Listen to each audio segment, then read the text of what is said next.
Welcome back students. जैसे कि आपको याद होगा कि हमने पिछले चंद लेक्चर्स से पर्टर्बेशन थ्योरी को स्टार्ट कर लिया था।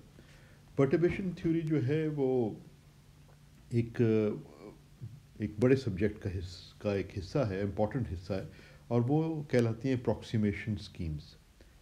और जैसे कि मैंने पहले बताया था कि बेसिक मोटिवेशन ये है कि बहुत सारी जो क्वांटम मैकेनिक्स की प्रॉब्लम्स हैं, essentially majority of the problems जो हैं वो आप एग्जैक्टली सॉल्व नहीं कर सकते, और उसके लिए फिर आपको कोई ना कोई अप्रॉक्सीमेशन स्कीम्स का सहारा लेना पड़ता है। और इस केस में एक बड़ी इम्पॉर्टेंट जो अप्रॉक्सीमेशन स्कीम है जो आपको अप्रॉक्सीमेट सॉल्यूशंस हासिल करने में मदद देती है, वो पर्टर्बेशन थ्योरी कहलाती है। इसके अलावा और मेथड्स भी हैं, लेकिन जो सबसे सिस्टमेटिक तरीक़ेकार है और जिसकी बहुत ज़्यादा एप्लीकेशंस हैं, वो ये पर्टर्बेशन थ्योरी ही है। और पर्टर्बेशन थ्योरी में भी हमने पिछली दफ़ा जो डिस्कस किया था, वो इस पर्टर्बेशन थ्योरी की भी दो जो है ना आप क्लासेस समझ सकते हैं। एक जो है टाइम इंडिपेंडेंट पर्टर्बेशन थ्योरी है, जो कि हम पिछली दफ़ा डिस्कस कर रहे थे, टाइम इंडिपेंडेंट पर्टर्बेशन थ्योरी।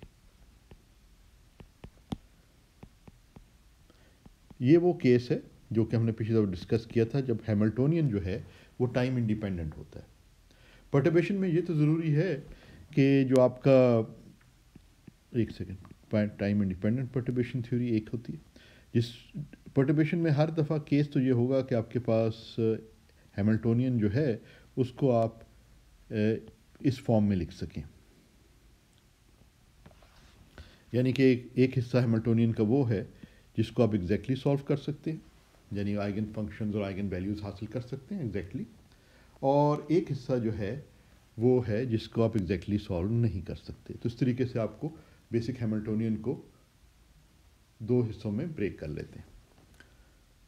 अब पर्टर्बेशन थ्योरी जो है वो रिलायबल उस सूरत में है कि ये हिस्सा एच प्राइम जो है वो एच ज़ीरो से स्मॉल है। स्मॉल हमने पिछली दफ़ा किसी हद तक इस बात को इसका जिक्र भी किया था कि जो है मैट्रिक्स एलिमेंट्स एच ज़ीरो के in the energy eigenstates relative to matrix elements of H prime in the energy eigenstates अगर लार्ज हैं, यानी एच ज़ीरो के मैट्रिक्स एलिमेंट्स लार्ज हैं, एच प्राइम के स्मॉल हैं, तो हम ये कह सकते हैं कि पर्टर्बेशन थ्योरी जो है वो रिलायबल है।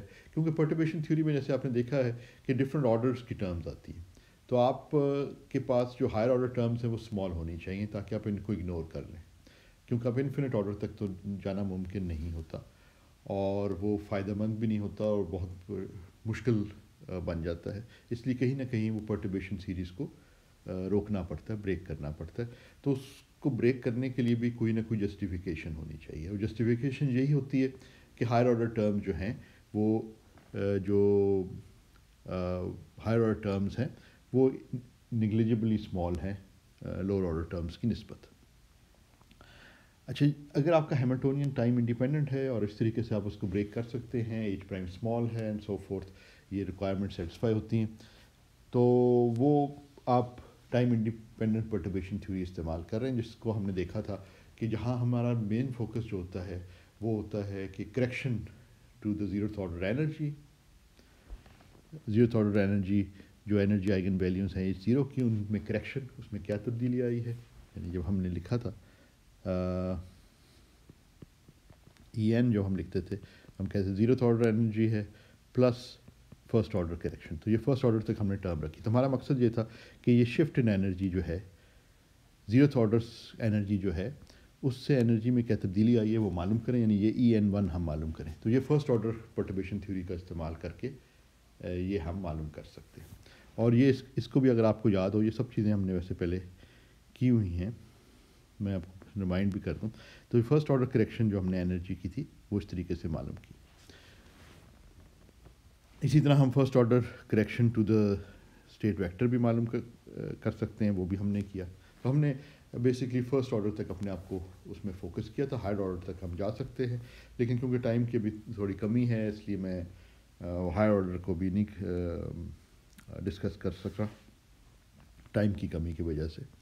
मगर ये है कि बेसिक आपको आइडिया हो गया है कि आप जो इस केस में मालूम करते हैं वो you determine the correction to the state vectors. इसको भी मैं इस तरह लिख दूँ, ये करेक्शंस आप मालूम करते हैं। एसेंशली सबसे इंपॉर्टेंट है कि ये जो शिफ्ट्स हैं ना एनर्जी की, ये बहुत इंपॉर्टेंट होती हैं कि शिफ्ट्स इन एनर्जी क्या आ रही हैं। जो जीरो ऑर्डर लेवल थी एनर्जी की, उसमें क्या तब्दीली आ गई है जब आप उसमें सिस्टम को तब्दील करें। सिस्टम को तब्दील करने से मुराद ये है कि आपने कोई एच प्राइम हैमिल्टोनियन कोई नया फील्ड लगाया है या कुछ चीज़ ऐसी की है जिसने सिस्टम को परटर्ब किया है, तो वो परटर्बेशन के इफेक्ट सारे के सारे वो एच प्राइम में आपने डाले हुए हैं और आप मालूम करना चाह रहे हैं कि उस परटर्बेशन का क्या असर है जो है एनर्जी को तब्दील करने में। तो वो जो तब्दीली आ रही है फर्स्ट ऑर्डर में वो ये, इसी तरह स्टेट वेक्टर में वो। तो ये चीज़ें जो है ना, ये टाइम इंडिपेंडेंट परटर्बेशन थ्योरी में आप ये डिटरमिन कर सकते हैं। हमारे पास एक्सप्लिसिट जो है ये बॉक्स के अंदर जो रिज़ल्ट है या ये बॉक्स के अंदर जो रिज़ल्ट है ये वाला और ये वाला जो है, ये हमारे पास फॉर्मूले हैं जिनकी मदद से हम ये करेक्शंस मालूम कर सकते हैं टू फर्स्ट ऑर्डर। इसी तरह इस चीज़ को एक्सटेंड करके आप सेकंड ऑर्डर तक भी जा सकते हैं एंड सो फोर्थ। अच्छा, इसमें एक चीज़ जो रह गई है टाइम की कमी की वजह से, मैं सिर्फ आपको मेंशन कर देता हूँ कि जो एग्ज़ाम्पल है किताब के अंदर 10.6.1 वो ज़रूर एक नज़र देख लें। वो हार्मोनिक ऑसिलेटर से रिलेटेड है और उसमें shift in energy to the first order, जो फर्स्ट ऑर्डर करेक्शन है, सेकंड ऑर्डर तक आपको जाने की जरूरत नहीं क्योंकि उसको हमने लेक्चर्स में डिस्कस नहीं किया। तो फर्स्ट ऑर्डर करेक्शन पढ़ लें, बड़ा सिंपल है मगर इंपॉर्टेंट चीज़ उसमें ये है कि ये हार्मोनिक ऑसिलेटर वाला प्रॉब्लम काफ़ी इंटरेस्टिंग और इंपॉर्टेंट होता है, इसलिए मैं मेंशन कर रहा हूँ और अच्छी एग्जांपल है। वो ये है कि जब आप हार्मोनिक ऑसिलेटर के लिए ये पर्टर्बेशन वगैरह की बात करते हैं तो एच प्राइम, तो मैंने जिस तरह कहा था कि ये आपने एच प्राइम की एक्सपेक्टेशन मालूम करनी है, होती है फर्स्ट ऑर्डर करेक्शन में इन द अनपर्टर्ब्ड स्टेट्स। तो जो हार्मोनिक ऑसिलेटर की अनपर्टर्ब्ड स्टेट्स होती हैं वो तो ये स्टेट्स होती हैं ना एन। तो इस बेसिकली आपने हार्मोनिक ऑसिलेटर को अगर आप देखें, हार्मोनिक ऑसिलेटर, तो इस किस्म की मैट्रिक्स एलिमेंट आपने ये मैट्रिक्स एलिमेंट बेसिकली डिटरमिन करना है फर्स्ट ऑर्डर करेक्शन के लिए। एन से आप स्टेट्स को जाहिर करते हैं ना हार्मोनिक ऑसिलेटर के लिए, वन डायमेंशन हार्मोनिक ऑसिलेटर की मैं बात कर रहा हूँ। और एच प्राइम आपको कुछ दिया हुआ होगा, पर्टर्बेशन बताई हुई होगी, तो फिर आप ये डिटरमिन कर सकते हैं। अब हार्मोनिक ऑसिलेटर वाले प्रॉब्लम्स में ना usually what you can do is you can write that perturbation in terms of A and A dagger. तो कहने का इधर मैं जो बताना चाह रहा हूँ वो ये है कि ए, जिस तरह मैंने पहले भी बताया था, ए और ए डैगर की टर्म्स में अगर आप पर्टर्बेशन को लिखेंगे ना, तो ये मैट्रिक्स एलिमेंट्स जो हैं वो एवेल्यूट करना बहुत आसान हो जाता है। वो आप रूल जो थे हार्मोनिक ऑसिलेटर के, एनाइलेशन क्रिएशन ऑपरेटर या रेजिंग लोअरिंग ऑपरेटर्स, ये जो हैं लेडर ऑपरेटर्स, इनके रूल्स इस्तेमाल करके ये मैट्रिक्स एलिमेंट्स बहुत आसानी से आप डिटरमिन कर सकते हैं।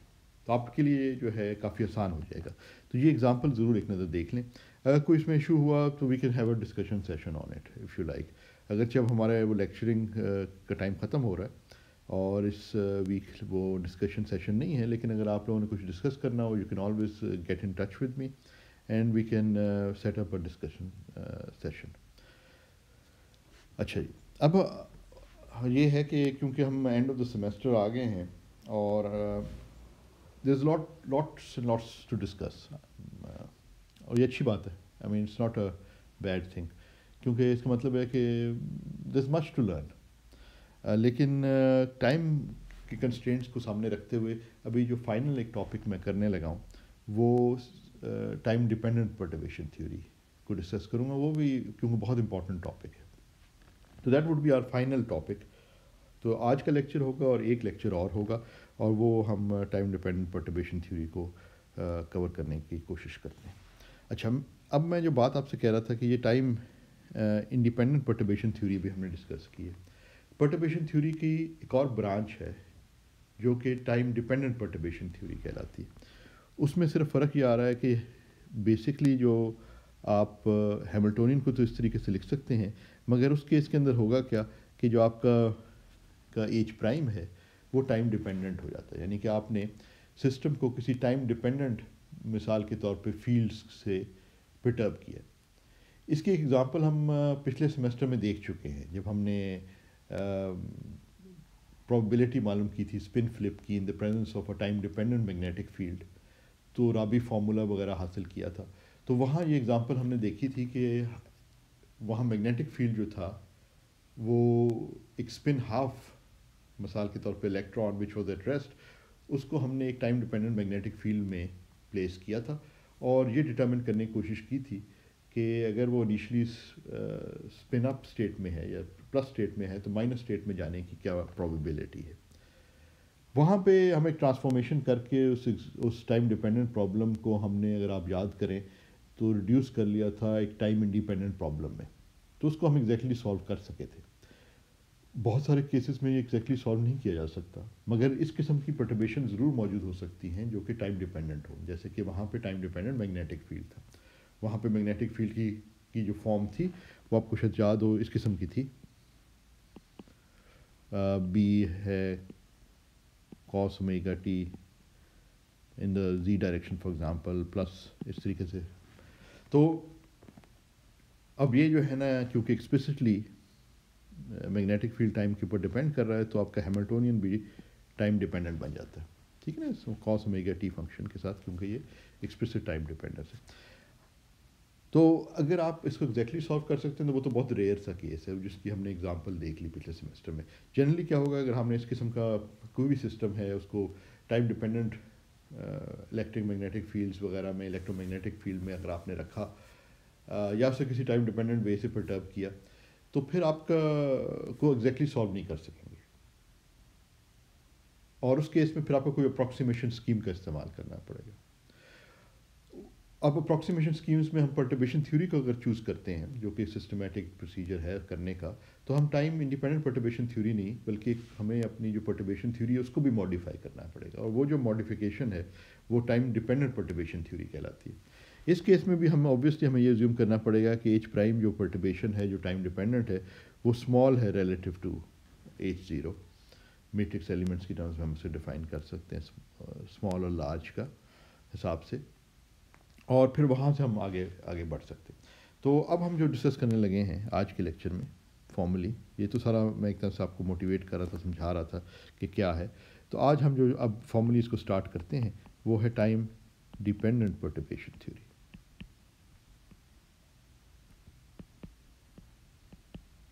ठीक है,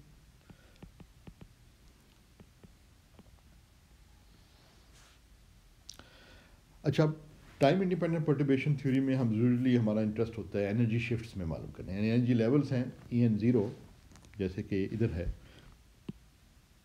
और उसमें हम देखना चाह रहे हैं टू डिफरेंट ऑर्डर्स।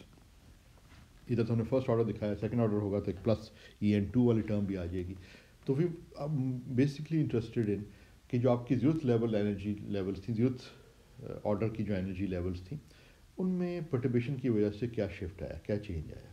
तो अब आपकी एनर्जीज जो हैं, एनर्जी आइगन वैल्यूज़, वो अब क्या बन गई हैं परटर्बेशन की प्रेजेंस में, two different orders of perturbation. ठीक है, टाइम डिपेंडेंट परटर्बेशन थ्योरी में क्योंकि वो concept of the eigen states जो है या स्टेशनरी स्टेट से जो कॉन्सेप्ट है वो आप लूज़ कर जाते हैं। और इस केस के अंदर, क्योंकि आपको याद होगा जब हमने स्टेशनरी स्टेट्स को भी इंट्रोड्यूस किया था तो हमने ये एक ख़ास कंडीशन रखी थी कि हैमिल्टोनियन जो है वो टाइम इंडिपेंडेंट होना चाहिए, तभी वो फैक्टराइजेशन हुई थी कि तमाम तर जो है टाइम डिपेंडेंस फेज़ फैक्टर के अंदर आ गई थी। याद है ना आपको, वो फेज़ फैक्टर्स हम इंट्रोड्यूस करते थे कि अगर हमारे पास साई ज़ीरो मौजूद है और उससे हम आगे बढ़ के साई ऑफ टी अगर डिटरमिन करना चाहते हैं टाइम टी, तो वो हम इस किस्म का एक फैक्टर उसके साथ, अगर उसकी एनर्जी ई है तो टी ओवर एच बार इस तरीके से हम लगाते थे। ठीक है ना, ये पॉसिबल सिर्फ उसी सूरत में था, यानी इस किस्म का तमाम तर टाइम डिपेंडेंस जो स्टेट की आ रही है वो सिर्फ उसी सूरत में था कि आपके पास जो बेसिक आपका हैमिल्टोनियन है वो टाइम इंडिपेंडेंट हो, तभी आप ये जो है इस तरीके से इसको लिख सकते थे। मैंने कहा ज़ीरो लगा दूँ, ऊपर मैंने इस तरह लिखा। तो ये टाइम डिपेंडेंस का जो है तमाम तर एक फेज़ फैक्टर में आ जाती थी, सिर्फ उसी सूरत में मुमकिन था कि हैमिल्टोनियन टाइम इंडिपेंडेंट हो। टाइम इंडिपेंडेंट हैमिल्टोनियन होगा तो फिर हमारे पास, और इधर से फिर हमारे पास ये था कि ये बेसिकली स्टेशनरी स्टेट ही है, क्योंकि फेस फैक्टर आ रहा है वो इफेक्ट नहीं करता, जो है एक ओवरऑल फेस फैक्टर है जो प्रोबेबिलिटीज़ एक्सपेक्टेशंस को इफेक्ट नहीं करता, तो these are basically stationary states. लेकिन अब क्योंकि ऐसा नहीं है ना, फिर अब टाइम डिपेंडेंस आ गई है, तो अब आपके पास वो फैक्टराइजेशन वाला ख़त्म हो गया। अगर आप वो डेरिवेशन में जाके देखें पिछले सेमेस्टर वाली, तो अगर हैमिल्टोनियन टाइम डिपेंडेंट हो तो फिर आप ये रिजल्ट नहीं डिराइव कर सकते, ठीक है ना। तो वो अंडर सर्टन कंडीशंस था, और वो मेंशन हुई हुई है वहाँ पे जहाँ, और हमने इसका जिक्र भी किया था। मैंने ख़ास तौर से इस बात को आपके सामने लाने की कोशिश की थी कि ये जहन में रखें कि ये ट्रू है only for the case when there is no time dependence in the Hamiltonian. अच्छा, मगर अब अगर सिचुएशन ये हो जाए कि टाइम डिपेंडेंस हो जाए और हमारे पास वो भी सिचुएशन नहीं है कि हम उस प्रॉब्लम को किसी ट्रांसफॉर्मेशन वगैरह से हम उसको टाइम इंडिपेंडेंट बना के सॉल्व कर सकें और किस तरीके से सॉल्व कर सकें उसको, तो हम मजबूर हो गए हैं कि वो एग्जैक्ट प्रॉब्लम तो सॉल्व नहीं कर सकते कि हम अप्रॉक्सीमेटली सॉल्व करें, और उसके लिए हमें पर्टर्बेशन थ्योरी का इस्तेमाल करना है। तो अब हमें हैमिल्टोनियन टाइम डिपेंडेंट है, तो पर्टर्बेशन थ्योरी जो है वो भी टाइम इंडिपेंडेंट से फ़र्क हो जाएगी। तो उसके लिए हमें क्या करना। अच्छा, वहाँ पे जैसे मैंने आपको कहा कि एनर्जी शिफ्ट्स वगैरह की हमारे पास जो है ना मेन फोकस था। यहाँ पे जो हमारा मेन फोकस हो जाएगा, क्योंकि अब वो स्टेशनरी स्टेट्स तो हैं नहीं, तो shifts are not that important for us any longer. Shifts की हम बात नहीं कर रहे, हम बात कर रहे हैं ट्रांजिशंस बिटवीन द लेवल्स। अब हमें ज़्यादा इंटरेस्ट होगा, जिस तरीके से अगर आपको याद हो ना कि वहाँ पे जब राबी फार्मूले को भी हम ड्राइव किया था, तो वहाँ पे भी इंपॉर्टेंट चीज़ थी कि अब लेवल्स के दरमियान ट्रांजिशंस, यानी कि अगर आपके पास स्पिन हाफ सिस्टम था, if it initially in the plus state, what is the probability, जैसे हमने p प्लस टू माइनस कहा था, कि what is the probability to go from, इसको इस तरह लिख लेते हैं, what is the probability to go from plus state to minus state. और आपने देखा था कि आप ये कैलकुलेट कर सकते हैं, and it turns out that you can determine all of these things. तो इसी किस्म की चीज़ अब हमें भी इसी में इंटरेस्ट है, हमें ये इसी चीज़ में इंटरेस्ट है कि जो जिस तरह वहाँ पे हमने राबी फ्लॉपिंग वगैरह को डिस्कस किया था कि ट्रांजिशंस प्रोबेबिलिटी, अब प्रोबेबिलिटी क्योंकि स्टेशनरी स्टेट्स नहीं हैं, इसलिए probability to be in the plus state or the minus state is not independent of time. It changes with time, which basically means that the system is making a transition. उससे मतलब ये है कि system transition कर रहा है from one state to another state, and that's what time dependence actually brings in. यही चीज़ है जो टाइम डिपेंडेंस, इसी चीज़ को जो टाइम डिपेंडेंस है ना पर्टर्बेशन की, वो इलेक्ट्रोमैग्नेटिक फील्ड हो सकता है। You can be thinking of photons being absorbed and emitted, electron making a transition from, for example in a hydrogen atom, कि वो एक स्टेट से दूसरी स्टेट में ट्रांजिशन कर रहा है, because it is interacting with a time dependent field which is the electromagnetic field. तो ये चीज़ें जो हैं बड़ी इंपॉर्टेंट एंड कॉमन है नेचर के अंदर। तो हमें जो टाइम डिपेंडेंट जो पर्टर्बेशन आप लगा दें, तो बेसिकली जो हमारा इंटरेस्ट हो जाएगा वो transitions from one state to another, और इसी चीज़ को हमारा मेन फोकस अब होगा, main focus in the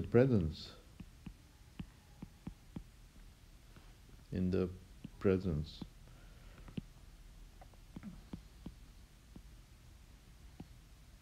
of time dependent perturbation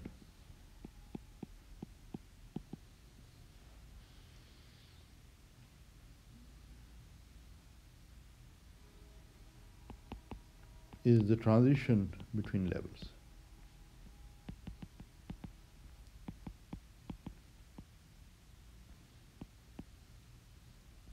Time independent perturbation ho, to we are actually interested mostly in the shifts in the energy levels. या some corrections to the state vectors, उनकी shift या energy की shift. But when you have a time dependent perturbation, then you're interested, the basic question becomes, because this is what really you can answer, वो well defined question नहीं है कि energy levels क्या है, because they're changing with time. तो यहाँ पे जो वेल डिफाइंड क्वेश्चन बन जाता है वो बन जाता है कि क्या प्रोबेबिलिटी है ट्रांजिशन की from one state to another, initial state to some final state. ठीक है, लेवल से मतलब एनर्जी लेवल्स, सही। तो हम अज्यूम ये करते हैं कि हम सिस्टम को स्टार्ट कर रहे हैं in some initial state. Some initial state में हम कहते हैं आई जो है ना इनिशियल स्टेट, ठीक है।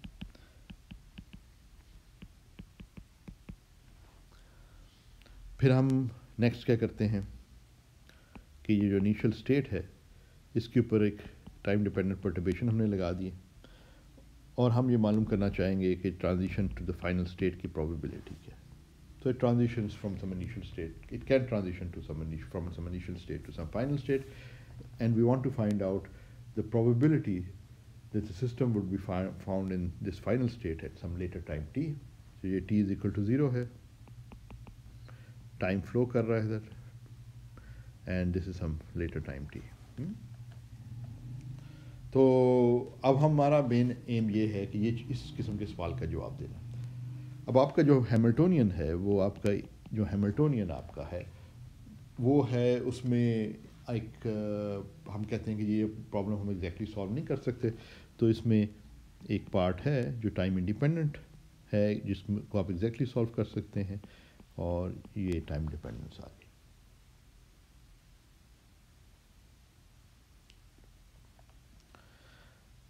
अब हमें अगर ये सॉल्व करना है, ये डिटरमिन करना है इस हैमिल्टोनियन की, अब ये हैमिल्टोनियन टाइम डिपेंडेंट हो गया, ठीक है ना। ये Hamiltonian is actually time dependent because of this H prime which has become time dependent.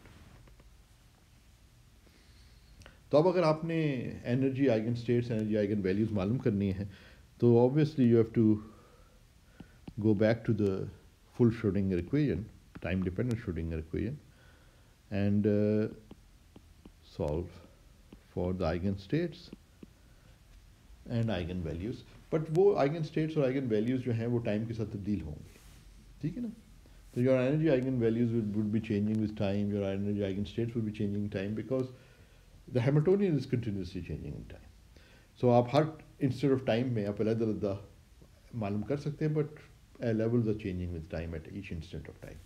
तो इसलिए यहाँ पे वो यूज़फुल उस तरह नहीं है कि पर्टिबेशन की वजह से क्या शिफ्ट आया, because it's changing with time. तो अगर आप किसी इंस्टेंट पे बात करें, किसी खास टाइम पर, तो आप कह सकते हैं हाँ इस इंस्टेंट पे जो है ये शिफ्ट है, दूसरे इंस्टेंट पे जैसे, मगर that is not very useful information.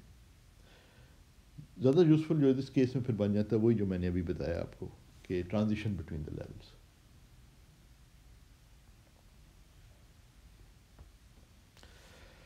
अच्छा जी, तो उसमें भी हम वही करते हैं जो हमेशा पर्टर्बेशन थ्योरी में करते हैं, वो ये करते हैं कि हम अपना सोल्यूशन जो बिल्ड करते हैं वो H0 से स्टार्ट करते हैं, यानी H0 के जो सोल्यूशन हैं उनको लेकर हम पर्टर्बेशन की प्रेजेंस में सोल्यूशन बिल्ड करते हैं।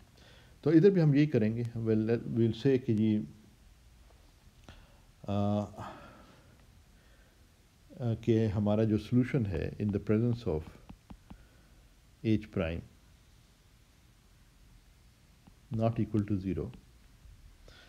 अच्छा चलें, इसको पहले मैं अगर ये लिखता हूँ, इसको थोड़ा मेंशन कर दूँ कि हमारे पास H prime equal to zero वाले जो सोल्यूशन है वो क्या है।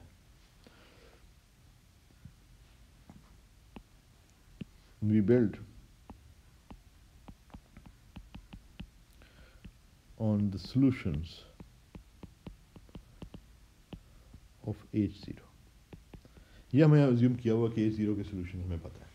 अब अगर time t is equal to zero पे अगर आपके पास कोई पर्टर्बेशन नहीं है एक्सक्यूज मी, तो आप अपने सॉल्यूशंस को जो है ना वो एनर्जी आइगन स्टेट्स, इनको हम n से जाहिर कर रहे हैं, उनकी टर्म्स में एक्सप्रेस कर सकते हैं, ठीक है। ये हमने बहुत दफ़ा देखा हुआ। टाइम डिपेंडेंट जब आप टाइम इवॉल्व स्टेट अगर आपने मालूम करनी है वो भी आप जो है वो मालूम कर सकते हैं। You just need to put in those phase factors. हाँ, this is all true, this is all true. ये दोनों चीज़ें ट्रू हैं जब H prime equal to zero है। यानी एच जो है वो एच ज़ीरो के बराबर है और हैमिल्टोनियन आपका टाइम इंडिपेंडेंट है, ठीक है।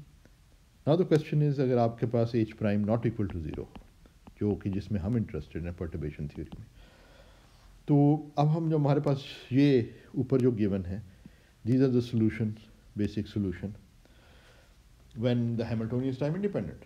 Now if you have time dependence, how can you use what you have here?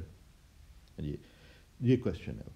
अच्छा, अब पर्टर्बेशन थ्योरी, जो टाइम डिपेंडेंट पर्टर्बेशन थ्योरी है, उसमें ये एज्यूम किया जाता है कि पर्टर्बेशन स्मॉल है, एच प्राइम इज स्मॉल, दो इट इज़ टाइम डिपेंडेंट।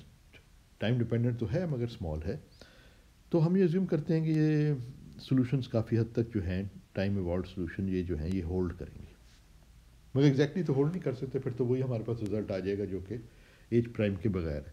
तो हम कहते हैं कि जी जो टाइम डिपेंडेंस का सारा इफेक्ट है वो ये कोफिशिएंट्स कैरी करते हैं, क्योंकि ये कोफिशिएंट्स ही हमें बताते हैं कि किसी पर्टिकुलर स्टेट में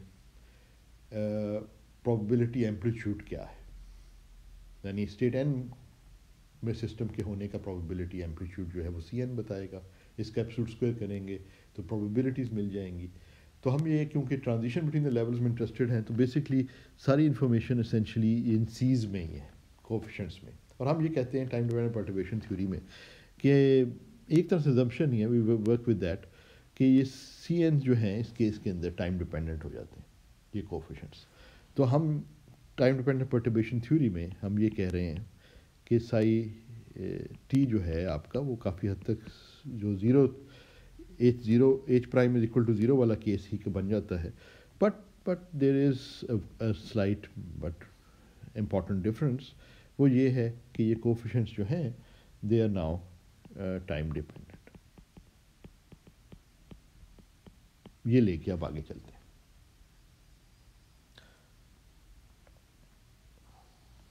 हम कहते हैं कि जितनी टाइम डिपेंडेंस आ रही है इस पर्टर्बेशन की वजह से, वो सारी की सारी टाइम डिपेंडेंस जो है वो ये कोफिशिएंट्स कैरी कर रहे हैं।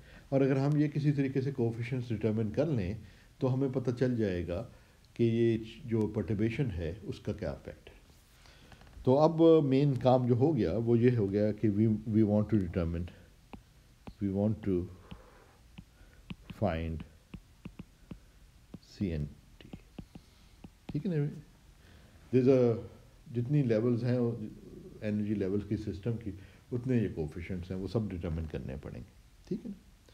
अच्छा, अब हमने ये करना है, अगर तो कोफिशिएंट्स डिटरमिन करने हैं तो फिर हमारे पास यही सिचुएशन है कि हम ये जो डिटरमिन करने के लिए हमारे पास एक ही इक्वेशन ऑफ मोशन है, वो ये श्रोडिंगर्स इक्वेशन है। इसमें हम ये सोल्यूशन जो हमने अज्यूम किया है और उसके नतीजे हम देखेंगे कि हमने ये अज्यूम किया कि हम तमाम तर टाइम डिपेंडेंस जो है इस स्टेट वेक्टर की पर्टर्बेशन की प्रेजेंस में वो सी एन जो कोफिशिएंट्स हैं उनमें आ गई है, और अब हम उनको डिटरमिन करना चाह रहे हैं, और वो हम इधर सब्स्टिट्यूट करते हैं और वो देखते हैं कि वो हम कोफिशिएंट्स क्या बनते हैं।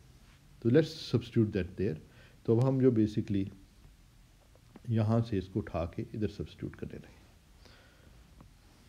तो इफ़ यू डू दैट, तो ज़हन में रखें कि ये जो हैमिल्टोनियन है आपका, ये जो एच आ रहा है ये H prime plus H zero है, दोनों इसमें टर्म्स हैं, ठीक है ना। तो आपके पास जो है, तो हम इसको अगर हम लिखें तो ये बन जाएगा आपका H zero plus H prime, जो कि टाइम डिपेंडेंट है इस केस में, और फिर आपने ये सी एन सी टी जो टाइम वॉल्ड स्टेट है, सी टी नहीं साई ऑफ टी, वो सब्स्टिट्यूट किया, वो मैं डाल रहा हूँ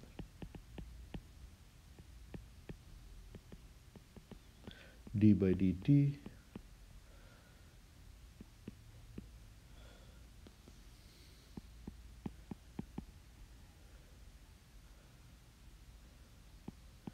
आई E N T over H bar, ये आपके पास आए। अब हमारे पास जहन में रखें कि हमारे पास ये रिज़ल्ट भी मौजूद है, ये भी नोट रखें जहन में कि एच ज़ीरो कि आइगन स्टेट तो हमने डिटर्मिन की हुई हैं और आइगन वैल्यूज़ भी, यानी कि ये इन्फॉर्मेशन हमारे पास है। ये नहीं होगी तो परटर्बेशन थ्योरी का इस्तेमाल हम कर नहीं सकते, क्योंकि हमने बिल्ड जो है वो नॉन जो स्टेट फैक्टर्स वगैरह है और एनर्जी आइगन वैल्यूज़ है उन्हीं पे बिल्ड करना है। तो ये हमने पहले से, आप समझ लें कि कोई प्रॉब्लम है जो कि हमारी परटर्ब प्रॉब्लम के करीब है, जिसको हमने एग्जैक्टली सॉल्व किया हुआ है, और वहाँ से हमने ये एनर्जी आइगन वेक्टर्स और आइगन वैल्यूज़ हमने डिटर्मिन कर चुके हैं। तो अब ये क्या, इसलिए मैं बता रहा हूँ क्योंकि जब हमें पास ये H0 होगा तो जब ये एक्ट करेगा इधर, तो फिर आप ये आइगन वैल्यू इक्वेशन का इस्तेमाल कर सकते हैं, ठीक है ना। तो ये अगर हम करना चाहें, ये अगर हम आइगन वैल्यूज़ वगैरह का इस्तेमाल करना चाहें, तो फिर हम इसको आगे से आसानी से सॉल्व कर सकते हैं और देखते हैं कि ये क्या बनता है। तो लेट्स डू दैट। तो ये सिग्मा n आ गया, इसको हम बार्नले समेशन को लिख सकते हैं CNT exponential minus I ENT over H bar state vector plus H prime T। जब ये दूसरी टर्म है, ये जो था, ये जो मैंने पहली टर्म लिखी है, ये H0 जब इसके ऊपर एक्ट करेगा तो आइगन वैल्यू इक्वेशन से आपको En और ये दे देगा राइट हैंड साइड।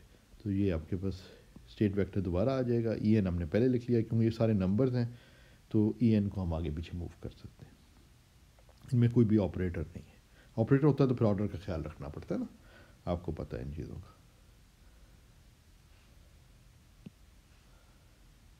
तो ये H प्राइम T, अब ये तो हमें नहीं पता ना, ये तो ये H प्राइम T जो है, ये नहीं हम कह सकते H प्राइम T इसके ऊपर एक्ट करेगा तो आपको कुछ देगा, हमें नहीं पता किसके ऊपर एक्ट करेगा, क्योंकि इसके आइगन फंक्शन तो ये नहीं है ना, H0 के हैं, तो इसलिए ये हम नहीं कह सकते, इसलिए इसको हमें वैसे ही रखना पड़ेगा।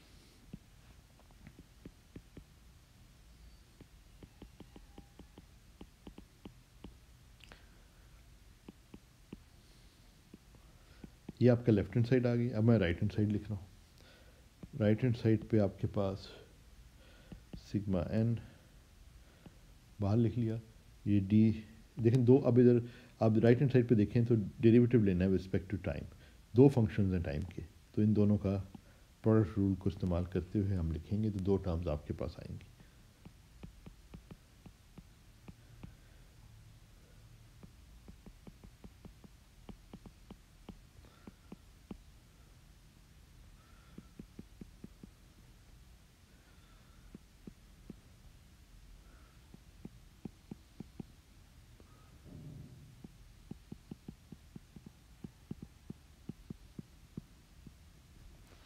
ये आपके पास आ गए, ठीक है। अच्छा, अब आप देख रहे हैं कि अगर आप थोड़ा गौर से इसको देखें तो ये वाली टर्म जो है IH बार भी मल्टीप्लाई करें तो ये IH बार जो बाहर लगा हुआ है, और समेशन को भी ध्यान में रखें, तो ये टर्म जो सेकंड टर्म है राइट हैंड साइड की, ये first term on the left hand side को कैंसिल कर देती है, एग्जैक्टली द सेम है दोनों। तो आपके पास फिर रिड्यूस हो जाता है, सिंप्लीफाई हो जाता है, और सिंप्लीफाई होकर ये बन जाता है sigma n H prime T CNT exponential minus I ENT over H बार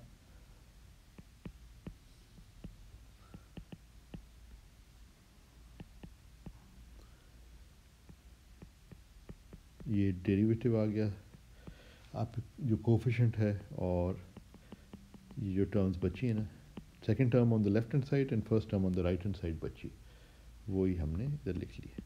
अब ये सिंप्लीफाई हो गया। अच्छा, अब हमारे पास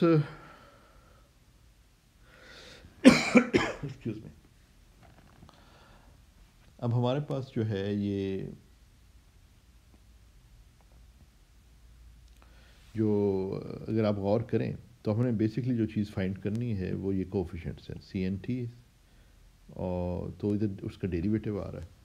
अच्छा, अब हम ये समेशंस आ रही हैं इनके अंदर ना, तो ये दीज आर सम, बहुत सारी टर्म्स हैं इसके अंदर, तो मगर हम इनको जो है ना CN को इधर से कम इधर तो हम अलग कर सकते हैं कि अगर हम इनर प्रोडक्ट ले लें किसी भी और स्टेट वेक्टर के साथ, तो फिर आपको पता है ऑर्थोनॉर्मेलिटी का हम इस्तेमाल करके, हम पहले भी इस तरह देख चुके हैं कि ऑर्थोनॉर्मेलिटी का इस्तेमाल करके हम डिटरमिन कर सकते हैं। जिस तरह आपको याद होगा जब हम खाली इस तरीके से भी एक्सपेंड करते थे ना, जब हम लिखते थे साई सी एन एन, तो अगर हमने कोई पर्टिकुलर सी एन मालूम करना है ना, ये वाला सी एन जो कोफिशिएंट है, तो हम क्या करते थे कि मसलन के साथ या एल के साथ जो है ना इसका इनर प्रोडक्ट ले लेते थे। तो फिर हमारे पास इस किस्म की सिचुएशन बनती थी कि एल साई मगर कोई स्टेट एल है, एन इन एन में से कोई एक है, और ये सी एन है, तो ये इधर एल एन आ जाएगा। तो यहाँ पे फिर हम ऑर्थोनॉर्मेलिटी इस्तेमाल करके इस समेशन को सिंगल टर्म से सर्वाइव करती थी समेशन में। तो वो फिर हमारे पास सी के लिए सी एल, इस केस के अंदर सी एल जो है वो राइट हैंड साइड पर सी एल आ जाता था, तो वो फिर इसके बराबर होता था। तो आपको पता ही है ये इसके बराबर ही है projection of Sai on L, inner product of Sai with L. तो ये बिल्कुल उसी वही चीज़ हम इधर भी जो है ये इधर कर रहे हैं इस चीज़ को रिड्यूस करने के लिए। तो हम क्या करेंगे कि इधर हम के साथ इसका इनर प्रोडक्ट ले लेते हैं, जिस तरह एल के साथ लिया वो एक ही बात है, एल भी कहना चाहिए एल कह लें, इट डजेंट मैटर। मैं सिर्फ बुक की नोटेशन फॉलो कर रहा हूँ इसलिए उसको मैंने कर दिया। अच्छा, तो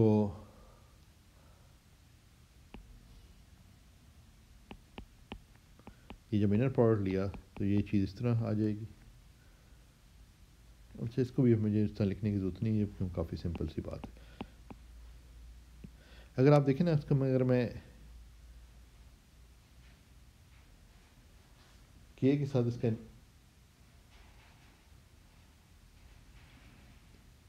के साथ इसका इनर प्रोडक्ट लूँ ना अगर, तो यहाँ तो ये हैमिल्टोनियन ऑपरेटर है, तो ख्याल रखना पड़ेगा ये सारे तो नंबर्स हैं, इनको तो आगे पीछे आप मूव कर सकते हैं, कोई मसला नहीं है।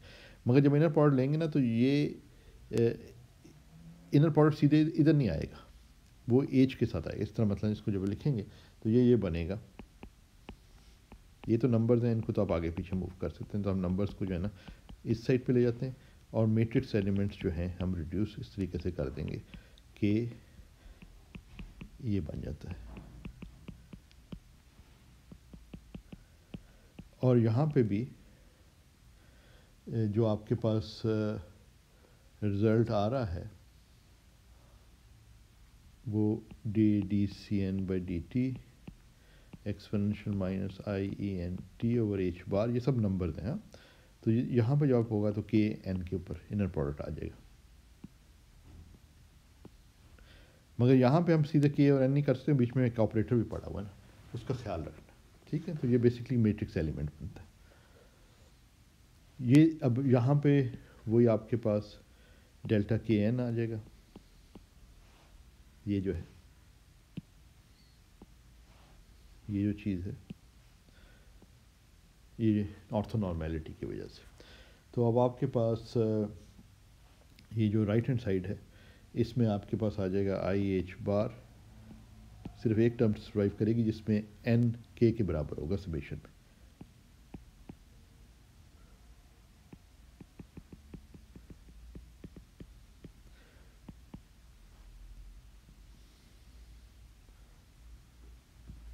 ठीक है, और राइट हैंड साइड पे लेफ्ट हैंड साइड पे आपके पास ये सब कुछ पड़ा हुआ। इसके साथ तो अभी आप कुछ नहीं अब कर सकते, कर चुके हैं आपने, ये मैट्रिक्स एलिमेंट है और ये ठीक है। अब इसको रीअरेंज करके ये डिफरेंशियल इक्वेशन बन रही है सी के लिए। तो इसको हम लिख सकते हैं I H bar D C के by D T first derivative, ये फंक्शन ऑफ टाइम है ना, और यहाँ पे आपके पास सी एन, चलें एक्सप्रेसिव टाइम भी लिख देते हैं ताकि कन्फ्यूजन ना हो बाद में। और ये जो आ जाएगा आपके पास ई के माइनस ई एन, यानी दो फैक्टर्स हैं ना, ये फेज फैक्टर्स हैं।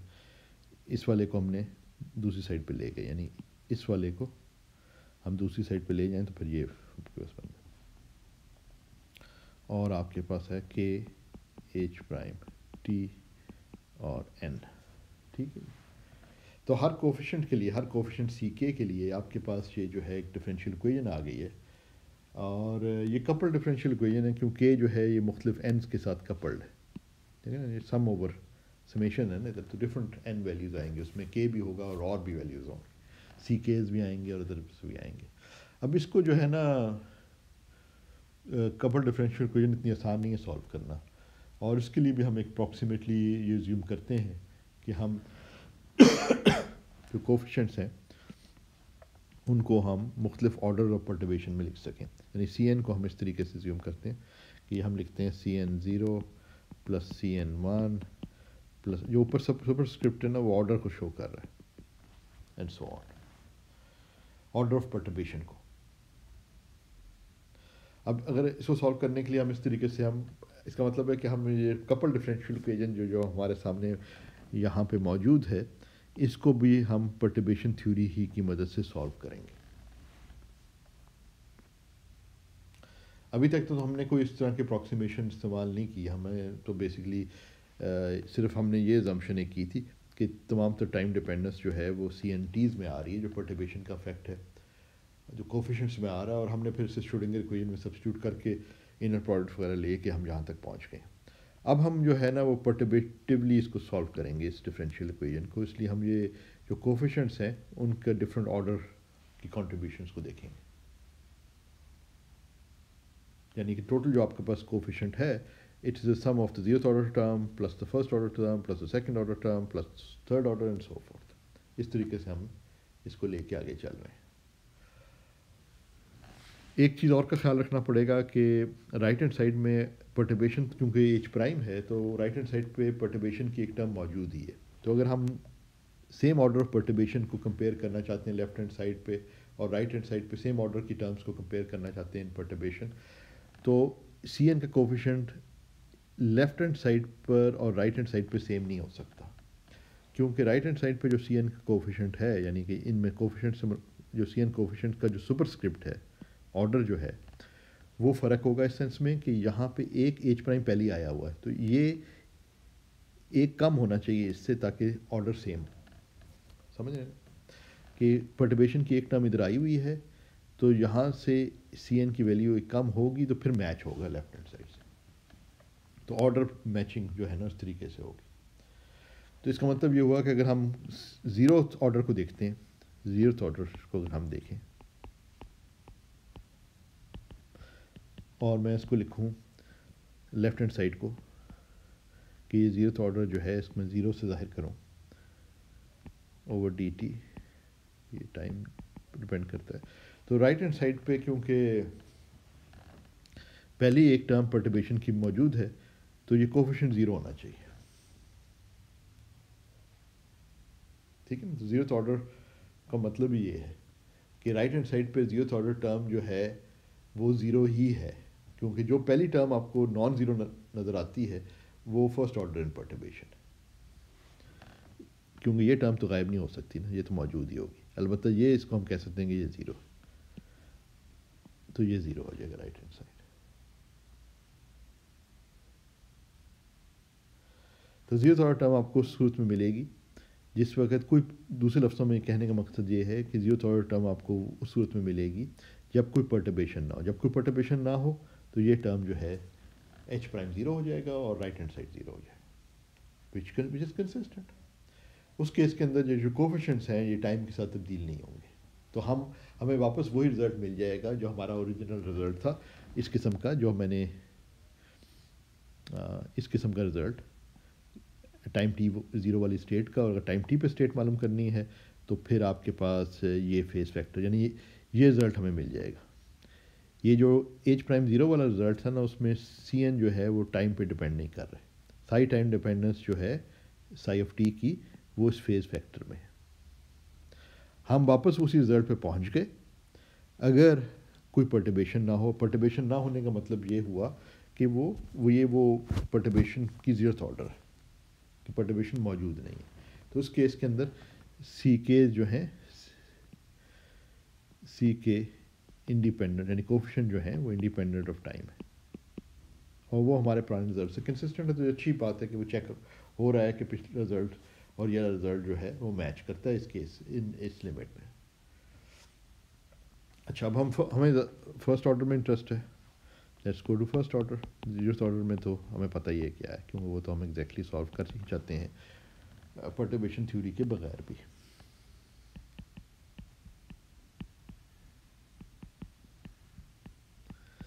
लेफ्ट हैंड साइड पे मैंने फर्स्ट ऑर्डर टर्म डाल दी तो राइट हैंड साइड पे फर्स्ट ऑर्डर में क्या होगा, मैंने इससे पहले कहा कि राइट हैंड साइड पे फर्स्ट ऑर्डर को अगर आपने कंस्ट्रक्ट करना है तो ये परटर्बेशन की एक ये टर्म मौजूद है, तो ये जीरोथ ऑर्डर होना चाहिए। जीरोथ ऑर्डर का मतलब ये है कि सी एन आपके पास ज़ीरो टी होना चाहिए और फिर आप बाकी चीज़ें वैसी की वैसी।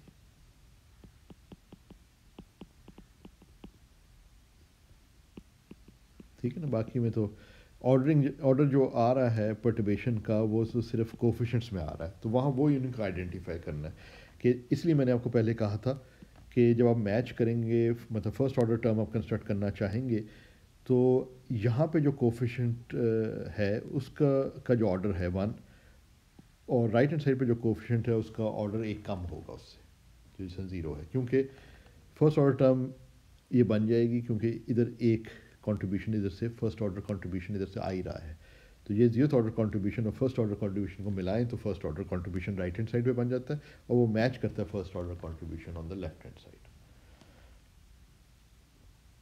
तो इस तरीके से हम हार्ड ऑर्डर टर्म्स भी मालूम कर सकते हैं, मगर हम अभी आगे जाने की जरूरत नहीं है, हम फर्स्ट ऑर्डर तक रखेंगे।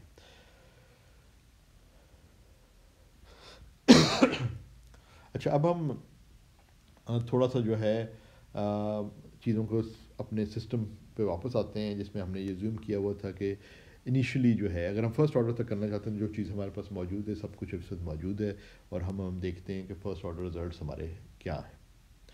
अच्छा, उसमें सबसे पहली चीज़ तो ये है कि जिस तरह आपको याद होगा कि हमने ये ज्यूम किया था कि सिस्टम इनिशियली जो है कोई इनिशियल स्टेट आई में है, ये कहीं मैंने पहले लिखा था, ये देखें, ये इनिशियल स्टेट आई में है। इनिशियल स्टेट आई में होने का मतलब ये है कि time t is equal to 0 में सिस्टम जो है एक स्टेट आई में है, यानी स्टेट्स को हम मुख्तलिफ n से इंडेक्स कर रहे हैं, तो समझ लें कि n जो है कोई वैल्यू i की आई है 1 2 3 4 जो भी।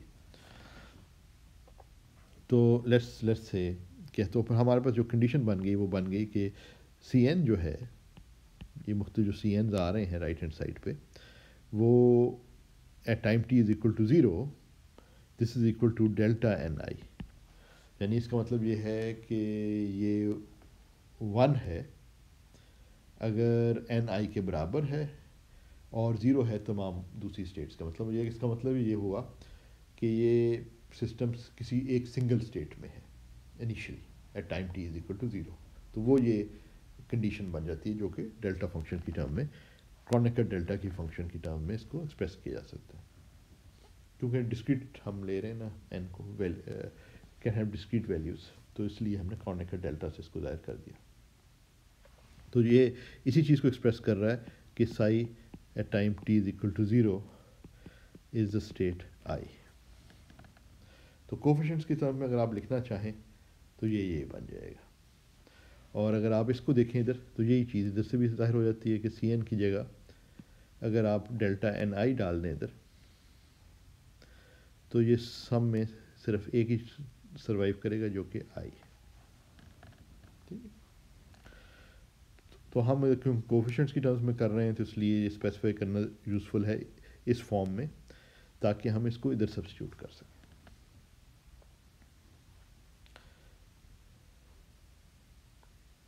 ठीक, अच्छा, क्योंकि जीरोथ ऑर्डर के अंदर कोई टाइम डिपेंडेंस नहीं है, जो कि हमने इधर देखा है कि जीरोथ ऑर्डर में तो सी के जो हैं सीज जितने भी हैं they are independent of time, तो जीरोथ ऑर्डर में हम ये कह सकते हैं जीरोथ ऑर्डर। अब ये सी एन था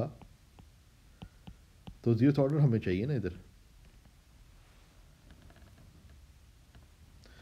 यहाँ पे जब हमने करना है तो हमने ऑर्डर बाय ऑर्डर डिटर्मिन कर रहे हैं, तो फर्स्ट ऑर्डर टर्म अगर हमने ये मालूम करना है कि ये डिफरेंशियल इक्वेशन जो है फर्स्ट ऑर्डर, तो वो सॉल्व करनी है तो हमें ये जीरोथ ऑर्डर सीज पता होने चाहिए।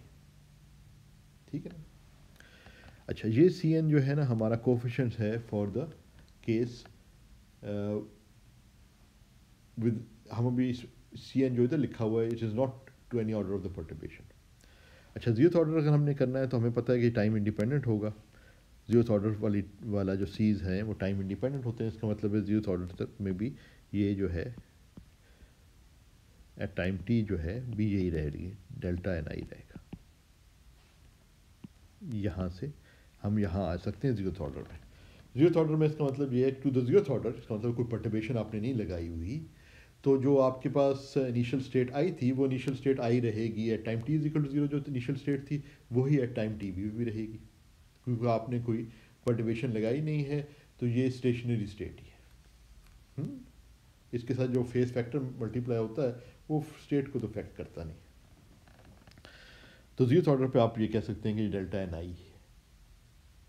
अच्छा, अगर ज़ीरोथ ऑर्डर पे ये है तो फिर हम अगर इसको इधर सब्स्टिट्यूट कर दें तो फिर हम फर्स्ट ऑर्डर सी मालूम कर सकते हैं by solving the differential equation.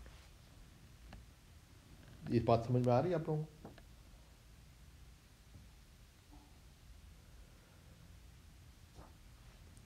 तो अब हमारे पास जो बेसिकली डिफरेंशियल इक्वेशन बन जाएगी, ऊपर दी हुई है, वो बन जाएगी I H bar D C के फर्स्ट ऑर्डर वाला जो है, और D T this is equal to exponential I E के माइनस ई आई टी। ये आई जो बना है ना, ये जो एन था ये आई बन गया है, ई एन ई आई हो गया है because this delta function. Summation में डेल्टा फंक्शन जो है सिर्फ एक टर्म ही सर्वाइव करेगी जिसमें एन आई के बराबर। इसी तरह मैट्रिक्स एलिमेंट में भी जहाँ एन आ रहा है वहाँ आई आ जाएगा।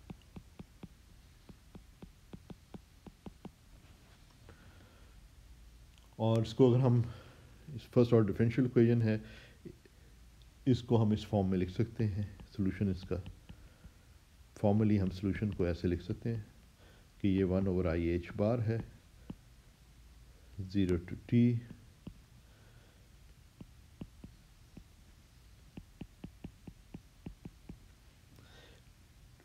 टी प्राइम कह दिया ताकि इंटीग्रेशन वेरिएबल और जो इंटीग्रेशन लिमिट है वो दो डिफरेंट हों ताकि कन्फ्यूजन ना हो इंटीग्रेशन करते हुए। नहीं, मैं इधर एच बार लगाना भूल गया।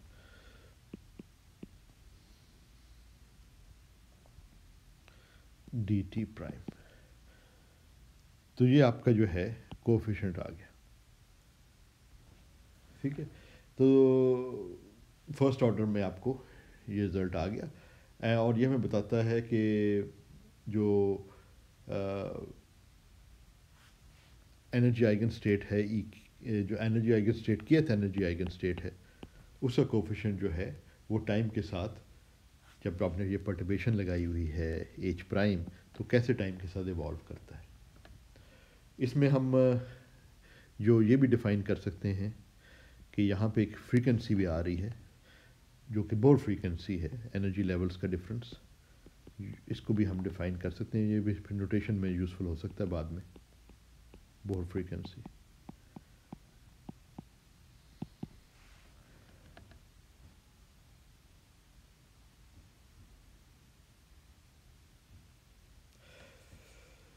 ठीक है, तो अगर हम प्रोबेबिलिटी मालूम करना चाहते हैं तो वो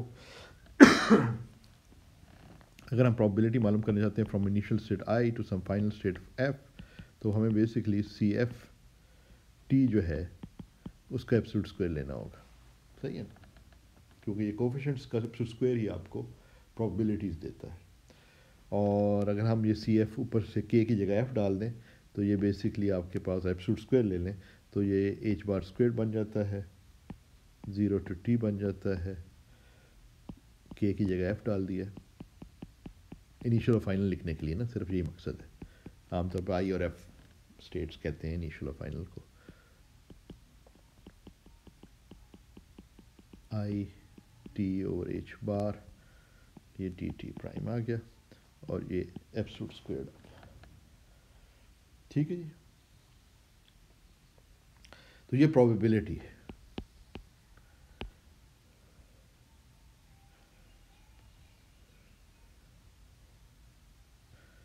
is found to be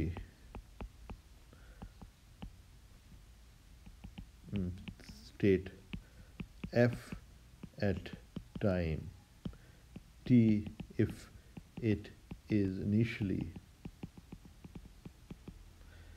in I at T is equal to zero, ठीक है ना। तो ये जो है ये आपके पास ये प्रॉबिलिटी आ गई। अब ऑब्वियसली ये ट्रांजिशन की मतलब अगर आपने बात करना है तो फिर प्रॉबिलिटी डिटर्मिन करनी है, तो somebody has to give you this perturbation कि ये परटर्बेशन होगी क्या, ठीक है ना। तो एक सिंपल केस ये बन सकता है कि हम एक ख़ास time t is equal to zero पे एक हमने परटर्बेशन लगाई है जो कांस्टेंट है, और फिर एक टाइम जो है लेटर टाइम पे हम उसको बंद कर देते हैं, ख़त्म कर देते हैं, टर्न ऑफ कर देते हैं, और हम मालूम करना चाह रहे हैं कि परटर्बेशन ये प्रोबेबिलिटी ऑफ ट्रांजिशन क्या है। तो एग्ज़ाम्पल के तौर पे अगर हम देखें तो ये इंपॉर्टेंट रिज़ल्ट है जो ऊपर आ गया है। अब हम इसकी एग्ज़ाम्पल्स वगैरह देखेंगे। तो ये वाला जो रिज़ल्ट है this is kind of important. तो इसमें दो तीन चीज़ें इंपॉर्टेंट है मैं before going to the example. एक तो ये है कि अगर आपने ट्रांजिशन प्रोबेबिलिटी की बात करनी है तो उसमें इंपॉर्टेंट चीज़ ये है कि ये आपके पास ये मैट्रिक्स एलिमेंट जो है ना ये नॉन ज़ीरो होना चाहिए। अगर ये ज़ीरो हो गया तो transition probability from I to F will become initial state to final state will become zero, ठीक है ना, even in the presence of the perturbation. Excuse me. तो ये मैट्रिक्स एलिमेंट जो है, और अगर आपको पिछले सेमेस्टर के लेक्चर याद हैं तो ये हमने बताया था इस किस्म के मैट्रिक्स एलिमेंट्स जो जिसमें कोई परटर्बेशन आपके इनिशियल और फाइनल स्टेट्स को कनेक्ट करती है, इनसे फिर आप जो अगर ये किन केसेस में ज़ीरो हो जाते हैं किन में नहीं ज़ीरो होते, इससे आपको सिलेक्शन रूल्स मिलते हैं, और वो सिलेक्शन रूल्स आमतौर पे कनेक्टेड होते हैं to some symmetries of the system.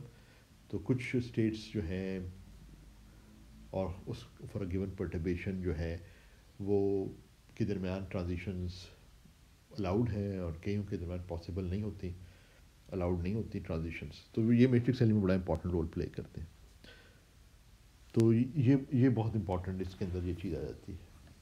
फिर ये ऑब्वियसली ये भी आ जाता है कि जब आप ट्रांजिशन कर रहे हैं तो ये बहुत फ्रीक्वेंसी के साथ जो है ये जब रिज़ल्ट आपके पास है ये कंस्ट्रक्टिवली इंटरफेयर करके आपको हाई प्रोबेबिलिटी दे। तो इसका मतलब ये है कि जो आपके पास ये बहुत फ्रीक्वेंसी है वो भी जो है जो हैमिल्टोनियन की टाइम डिपेंडेंस है उस वो बहुत फ्रीक्वेंसी जो है ना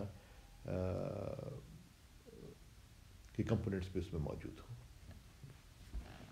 फोरियर ट्रांसफॉर्मेशन के टर्म्स में अगर आप सोचें तो। एनीवे वो ये चीज़ें हमें ज़्यादा वाज़ेह हो जाती हैं जब हम इनकी एग्जांपल्स वगैरह देखें।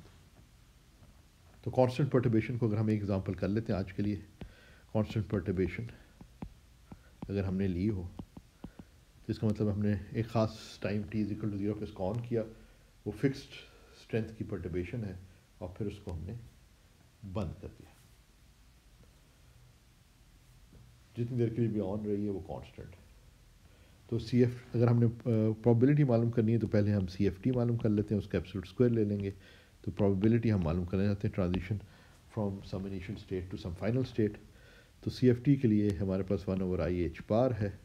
अब अगर आपका हैमिल्टोनियन उस वक्फे के दौरान 0 to t कांस्टेंट था तो फिर ये मैट्रिक्स एलिमेंट तो बेसिकली हमने ये फार्मूला इस्तेमाल करना है।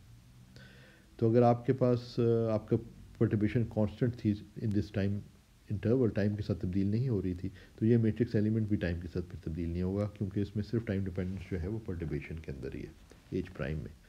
तो उसको फिर हम ये इंटीग्रल से बाहर ले सकते हैं टाइम इंटीग्रल से क्योंकि टाइम इंडिपेंडेंट है, और इसको फिर हम एच प्राइम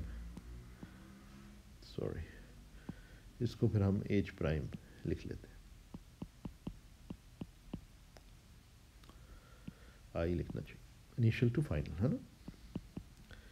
यानी कि इस मैट्रिक्स एलिमेंट को बाहर इंटीग्रल से ले लिया क्योंकि इसमें टाइम डिपेंडेंस नहीं है, बाकी जो वो है वो अंदर ही रहेंगे।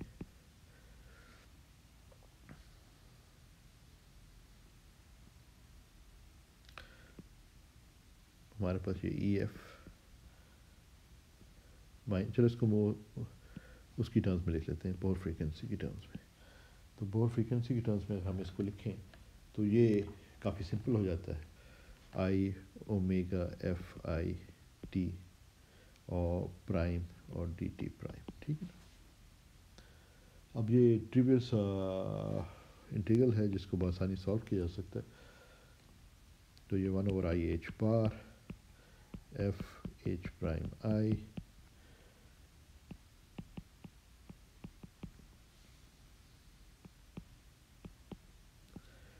इसका इंटीग्रल लें तो आई ओमेगा वी एफ आई भी आ जाएगा। अब ये हमने बेसिकली इस इंटीग्रल को एग्जीक्यूट कर लिया, ठीक है ना। अपर लिमिट से हमें ये मिल गई पहली टर्म, और लोअर लिमिट यानी 0 से हमें 1 मिल गया। अब इसको जो है हम अगर चाहें तो 1/IH बार है, इसको हम एक और कन्वीनियंट फॉर्म में लिख सकते हैं कि हम I omega V F T over 2 common ले लें, या समझ लें कि I V F minus I V F omega I omega F T by 2 से मल्टीप्लाई कर दें अंदर, तो माइनस से जब मल्टीप्लाई करेंगे तो यहाँ पे आपके पास I omega V F T by 2 आ जाएगा, माइनस है, ठीक है। ज़रा कन्वीनियंट फॉर्म में हम इसको लिख रहे हैं आई ओमेगा वी एफ आई। अब आपको ये रिमाइंड करेगा कि ये ऊपर जो चीज़ लिखी हुई है ये बेसिकली साइन फंक्शन बन रहा है, तो 2 का उसके साथ जो डेफिनेशन में साइन के 2 आता है उसको हम इधर लिख लेते हैं बाहर, और ये F H prime I exponential I V F I T over 2 sine V F I T over 2 divided by V F I, ठीक है ना। आई का एक फैक्टर वो जो साइन की डेफिनेशन है ना वो उससे कैंसिल हो गया। और प्रोबेबिलिटी अगर हमने मालूम करनी है P I to F at some time T, जो हमें सी एफ का टी का एब्सोल्यूट स्क्वायर लेना है, और हमारे पास ये रिजल्ट आ गया 4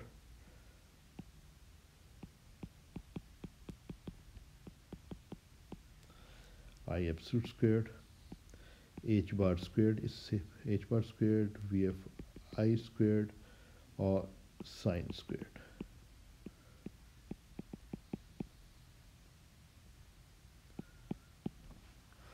तो ये प्रोबेबिलिटी हमारी जो है ना, और अगर आप याद करें तो राबी फार्मूले के साथ एग्री करती जो हमने पहले मालूम किया था, ठीक है ना।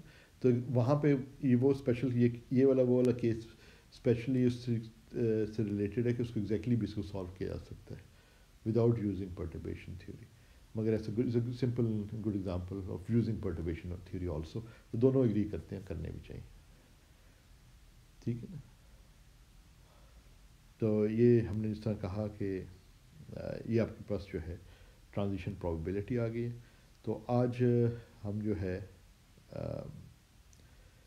ने यही देखा कि इस जब टाइम डिपेंडेंट आपने पर्टर्बेशन लगाई है तो सबसे इम्पॉर्टेंट चीज़ जो हो जाती है वो ये आइडेंटिफाई करना कि probability of transition from one state to another क्या है।